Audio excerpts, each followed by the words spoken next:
See, no, I got them bands. What me do my dance with my hand? What I dance with my hand? What me do my dance? Okay, so I just finished the game Callisto Protocol.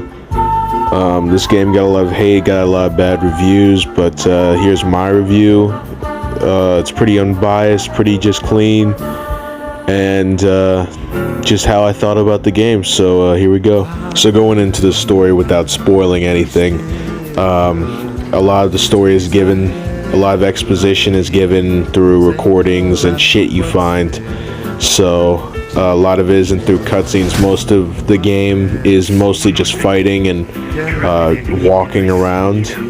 But the gist of it is that there's a virus going around that turns people into little monsters, and our main character delivers like packages, I guess, and shit. He's like a truck driver but for outer space. And one day his ship crashes on the planet Callisto. I think it's a moon or a planet. It's some type of fucking something.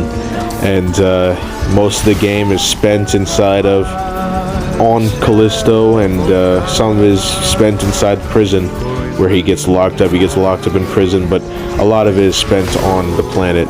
So I think a big point of this game for me was the combat and gameplay of the overall game. A lot of people who talk about this game will say it's boring, say it's repetitive. It does get a little repetitive after a time, but I think it's probably one of my favorite parts of the game. I felt it to be satisfying being able to hit people with the stick. It just felt cool to do, and it kind of looked cool. So the combat is still pretty creative, you know. As you can see right here, you know, there's you pick them up with your little grip arm. You could throw them into like fans and like grinders and stuff, and it's pretty fun to do, and it's also pretty satisfying to, you know, pick them up and throw them in there. So it's very fun. So now we can talk about the zombies in this game. There's a lot of different zombies. There's the regular ones. They come in different like shapes and sizes. Then there's the one that's they get introduced on later. They shoot projectiles. Some of them turn invisible. This zombie right here that is showing up, he can only hear you, so it kind of makes his area more of a stealth area. So it definitely gives some variety in the game, making it so you aren't just going through fighting them. You know, later on you're just doing mostly stealth, a lot different from what you were doing before. So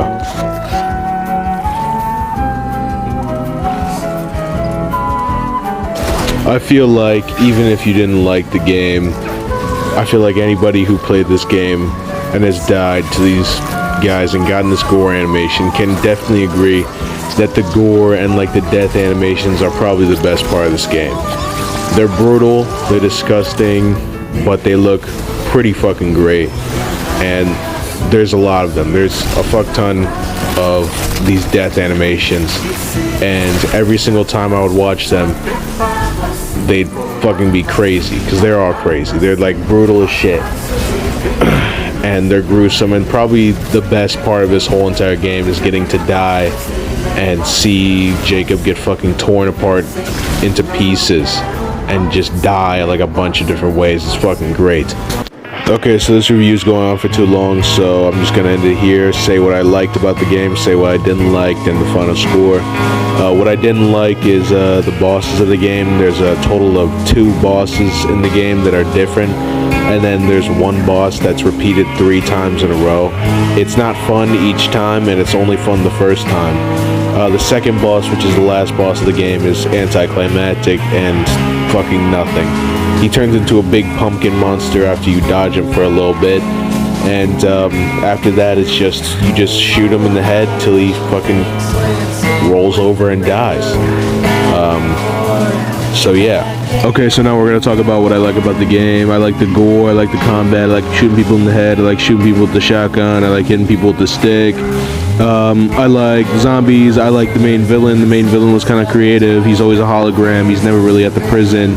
He's disconnected from the prison entirely. It's a cruel, creative way to do it. I wish he was in the game more. I wish that he had more scenes instead of him just being a hologram sometimes.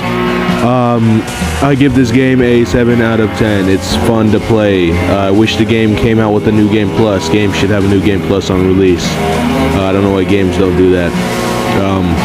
Especially story games. Fuck you.